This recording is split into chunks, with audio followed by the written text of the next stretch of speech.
The screens in the ivory tower never stop flickering. They hum with a low, constant vibration, processing millions of data points every second. For months, the lines on these monitors have been trending downward. But today, the change is absolute. The models are flashing red. Every algorithm, every projection, and every historical trend points to a single, unavoidable conclusion. The consumer is collapsing. Debt levels are climbing, sentiment is cratering, and the math dictates that the bottom is about to fall out. Inside this room, the air is stale, recycled, and entirely detached from the world outside. The analysts stare at the glowing red warnings. They speak in percentages, volatility indexes, and risk-adjusted returns, convinced that their numbers represent the absolute truth. They are trapped in a feedback loop of their own creation, watching the theoretical walls of the economy cave in. The models are screaming, but the world outside is still breathing, and the disconnect between these flashing lights and the reality is growing wider. Step out of the tower and into the terminal at O'Hare. It is 6 a.m. The air here is not stale. It is thick with the scent of burnt coffee and the rhythmic, metallic clatter of rolling suitcases. The security line snakes through the terminal, a dense, restless mass of people. You check your watch. The models predicted a collapse, a total withdrawal of the consumer. Yet here, the reality is deafening. Every person in this line is moving, checking bags, and paying for flights. They are navigating the gates with purpose. You watch a traveler fumble for their ID. Another checks a departure board, and a third leans against a pillar, eyes glued to a phone. The sheer volume of human activity creates a jarring dissonance. You look at the sea of faces, all moving toward the gates. The models say the consumer is gone. The terminal says otherwise. You are standing in the middle of a contradiction. This is the precise point where the map fails to match the terrain. You are standing in the middle of a massive, functioning machine, while the experts back in the tower are writing obituaries for it. The disconnect is not a minor error. It is a fundamental breakdown in how the economy is measured. You watch the flow of travelers and realize that the models are built on lagging indicators, static snapshots of a world that has already moved on. They are looking at the past, while you are witnessing the present. The fear that the analysts feel is a product of their own isolation, a digital ghost that vanishes the moment you step into the real world. This realization changes everything. It turns your frustration into a sharp, focused curiosity. If the models are blind to the people in this terminal, then what else are they missing? You stop seeing the crowd as just a line of people and start seeing them as the true engine of the economy. The panic in the tower is irrelevant because the pulse of the market is beating right in front of you. You are no longer looking for a prediction. The danger lies in the delay. Every morning, you wake up and feed on the same headlines that the rest of the market consumes. These reports are not news. They are historical records of where the economy was weeks ago. You are reading a map that was drawn for a landscape that no longer exists. Think about the last time you traded based on a breaking alert. You reacted to a shock that had already rippled through the system, hitting the wall just as the momentum shifted elsewhere. It is like driving a car while looking exclusively at the rearview mirror. You see the road you have traveled, but you are completely blind to the curve approaching in the dark. The tension builds because you realize you have been playing a rigged game. You are chasing ghosts, reacting to data that has been processed. The ivory tower analysts are not trying to deceive you. They're simply trapped in their own cycle of lag. They report on the collapse that happened in their spreadsheets. Every minute you spend tracking these headlines is a minute you lose your edge. It is time to stop looking at the noise and start searching for the signal. To survive the volatility, you must change your entire methodology. Forget the complex models and the ivory tower reports. You need a different kind of signal. Think of the canary in the coal mine. Miners did not wait for a formal report to tell them the air was toxic. They watched the bird. When the bird stopped singing, they knew the danger was real and immediate. You need to find your own canaries. These are the data points that react before the headlines catch up. They are the early warnings that cut through the noise. This strategy offers you a way out of the fog. By tracking these indicators, you stop being a victim of the market. It is a shift from passive consumption of news to active monitoring of reality. You are no longer guessing, you are watching it happen. The truth is hidden in the mundane, and it is time to start looking. Your first canary is sitting in plain sight at every major airport in the country. Look at the TSA passenger throughput numbers. While the ivory tower analysts flash red warnings about an imminent consumer collapse, the reality on the ground tells a different story. Imagine standing in the security line at O'Hare International Airport at 6 in the morning. The terminal is not empty. It is packed. You see thousands of people checking bags, paying for flights, and moving through the gates with purpose. This is the heartbeat of the economy. When the TSA reports millions of travelers passing through checkpoints daily, it reveals a consumer who is still spending money on experiences despite the debt headlines. It is a direct, unfiltered metric of human behavior.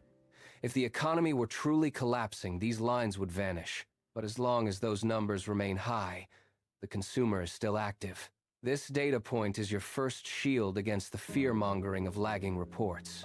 Track the flow of people, and you will see the truth before the market reacts. Why do they keep spending? The answer lies in a fundamental shift in human priorities. When debt levels rise and the future feels uncertain, people do not necessarily retreat into total austerity. Instead, they double down on the present. They choose to spend on experiences. The flight to a family reunion, the weekend getaway, the business trip that keeps a career afloat. This is not reckless behavior. It is a calculated investment in personal stability. You see it in the way they navigate the terminal. They are not acting like people who expect a collapse. They are acting like people who have decided that their quality of life is not up for negotiation. This behavior creates a buffer that the analysts miss. While the models calculate interest rates and credit card defaults, the human element calculates the value of a lived moment. You are witnessing a psychological firewall.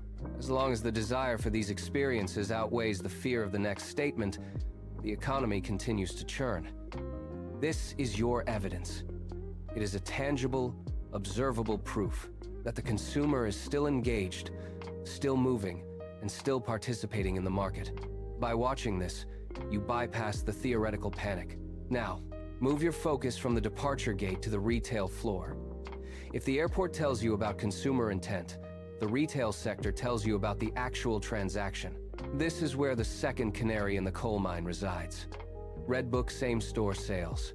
While retail giants flood the wire with polished press releases about their quarterly outlooks, those reports are often curated to soothe shareholders. They are lagging indicators, filtered through corporate filters. You need the raw, weekly pulse of brick-and-mortar performance. Redbook provides exactly that. It strips away the marketing fluff and gives you the cold, hard numbers of what is moving off the shelves right now. Imagine walking through a major department store on a Tuesday afternoon. You see the displays, the signage, and the staff. But are people actually buying? Redbook captures that reality. It tracks the volume of sales across thousands of locations, providing a real-time snapshot of consumer behavior. When you monitor this data, you stop guessing based on headlines and start observing the actual flow of capital. This is your second shield. To master the market, you must learn to distinguish between the browser and the buyer. A store can be crowded, yet the registers remain silent. Browsing is a passive activity.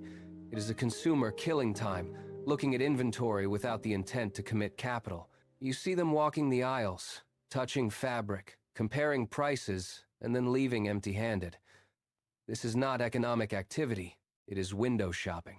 The buyer, however, is a different creature. Watch the basket density. When you see shoppers moving toward the checkout with multiple items, when you see them bypass the clearance racks to grab full-priced essentials, you are seeing the real economy in motion. This is the difference between a sector that is merely surviving and one that is thriving. Analysts often conflate foot traffic with sales volume, but that is a trap. Foot traffic is just noise. The transaction is the only signal that matters. By training your eyes to spot the difference, you stop being a passive consumer. When you track these specific, granular patterns, you gain an edge that no algorithm can replicate. You are witnessing their conviction in real time. Now, look closer at the data you are being fed. The charts, the projections, the complex models, they are not neutral. They are often built on foundations designed to serve specific political agendas or corporate interests. When you rely on these black box algorithms, you are effectively outsourcing your judgment to a machine that has been programmed to hide the truth. These models prioritize smoothness over reality. They iron out the volatility that actually defines human behavior. Because a chaotic, unpredictable market is harder to sell. They want you to believe in a predictable, linear path. But look at the world outside your window. Is it linear? Is it predictable? Of course not. The economy is a messy, organic beast. They filter out the noise that matters and amplify the signals that keep the status quo intact. You must stop treating these reports as gospel. To see the truth, you have to bypass the software entirely. You have to go back to the source. This is the only way to survive. While you are learning to read the pulse of the market, the crowd remains locked in a trance. They are still staring at the same glowing screens, waiting for the same analysts to tell them when to panic or when to buy. It is a strange sight to behold. You see them walking through the city, heads down, tethered to the very models that are leading them toward a wall. They are not looking at the empty storefronts. They are not noticing the shift in how people pay for their coffee. They are waiting for a signal that will only come after the damage is already done. This is the danger of the ivory tower. You can see the cracks forming in the foundation, but they see a solid building. You can hear the silence where there should be noise. The truth is hidden in plain sight, yet it remains invisible to those who refuse to look away from their projections. If you wait for the headlines to confirm what you already see, you will be standing in the wreckage with the rest of them. Stop waiting for the signal to arrive in your inbox. Stop refreshing the feed. The data you need to survive is not hiding behind a paywall or a complex spreadsheet. It is happening right now, 3 blocks away, in the places where people actually live and work. It is time to get your boots on the ground. This is not a metaphor. It is a tactical shift. You need to leave the desk, walk out the door, and engage with the world as it exists, not as the models claim it to be. When you step into the street, the noise of the market evaporates. You are no longer reading about the economy, you are witnessing it. Does the local hardware store have a line out the door? Or is the owner sitting in the dark, waiting for a customer who never arrives? By moving into the field, you reclaim your agency. You are no longer guessing, you are watching. The bell above the door chimes, but the room is hollow. You find the owner behind the counter staring at a ledger. He does not look up when you enter. He just pushes a stack of invoices across the scarred wood of the bar. These are not numbers on a screen. These are the bills he cannot pay. He tells you that his payroll costs have spiked while his inventory turnover has ground to a halt. He is buying less produce because the customers have stopped ordering the expensive cuts of meat. He points to the kitchen, where the staff is idle, waiting for a rush that never comes. It is the sound of a business owner deciding which shifts to cut to keep the lights on for one more week. You realize that if you want to know where the economy is heading, you look at the empty tables and the owners shaking hands. Now, pull back. Look beyond the single ledger and the empty tables. The economy is not a machine. It is a massive, living organism, composed of millions of individual choices made every single second. Watch the intersection at rush hour. See the delivery driver choosing a cheaper route to save fuel. Observe the family in the grocery store aisle, putting back the premium brand to reach for the generic. These are not random acts. They are the microscopic movements of a tectonic shift. When you aggregate these millions of small, real-world decisions, you see a pattern that no algorithm can fake. It is a wave of human intent. It is the raw data of survival, ambition, and fear. You see the crowd at the airport, the line at the gas station, and the quiet streets where the lights stay off. Each person is a sensor, and their collective behavior is the ultimate, final metric. When the behavior changes, the market follows. It does not matter what the models predict. The truth is written in the way people spend their last dollars, and the way they guard their time. This is the only data that matters. The ivory tower is crumbling. Look at those complex economic models now. They are nothing but lines on a screen, flashing red, predicting a collapse that the real world has already moved past. They are static, cold, and fundamentally blind to the pulse of human action. You watch the screen flicker with a projection of doom, then you look out the window at the street below.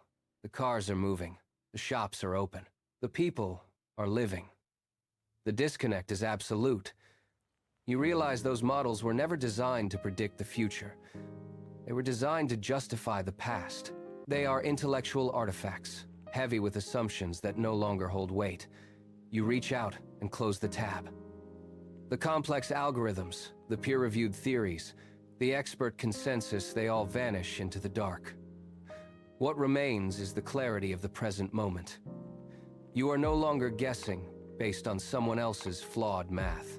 You are observing the raw, unfiltered truth of the market as it breathes and shifts in real time. The models are shattered. The illusion of predictability is gone. You stand in the silence of that realization, feeling the weight of the old world drop away. You see the economy not as a puzzle to be solved by a machine, but as a living, breathing reality. Now, assemble the pieces.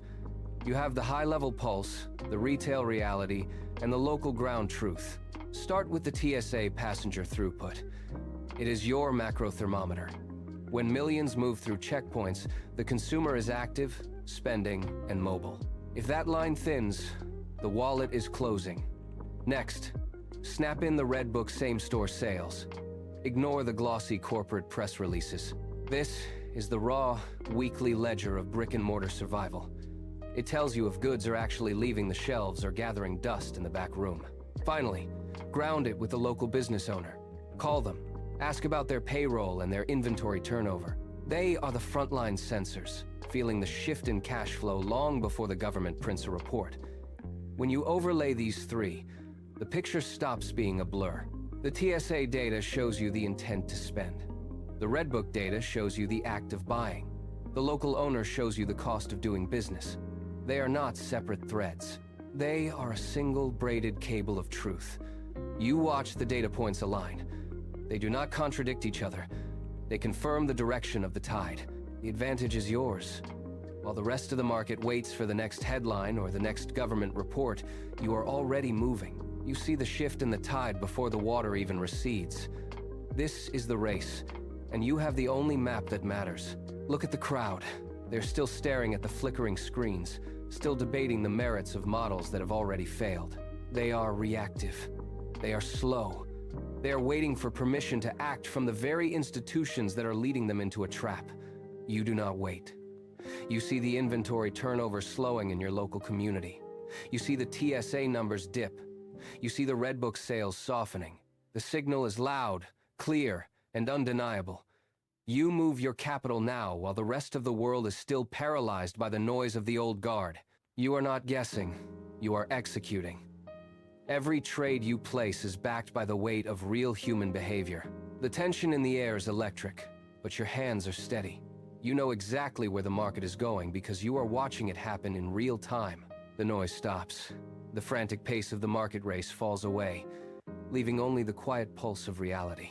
You step back from the screens. The flickering charts and the endless stream of headlines no longer demand your attention. They are just background static now. You look out at the world and you see it for what it is. No models, no complex algorithms, no political agendas, just people moving, spending, and living. The dust has settled and the view is sharp. There is a weightless quality to this perspective. You are not guessing, you are not hoping. You are observing the raw mechanics of human choice. A sense of calm settles over you, cold and absolute. You know the direction of the tide because you have felt the water move beneath your feet. The crowd is still running, still chasing the ghosts of outdated reports, but you are standing still. You are in control. The world is transparent. You breathe in the silence, steady and deep. The path ahead is clear. You have reached the truth, and it is quiet. The airport gates remain. Passengers stream through, a constant, rhythmic flow of human intent. You watch the departure board flicker, but the numbers no longer dictate your pulse. The investment is locked, positioned with the precision of a surgeon. You have caught the truth, not as a fleeting secret, but as a discipline. This is not the end of the journey. It is the beginning of a new way of seeing.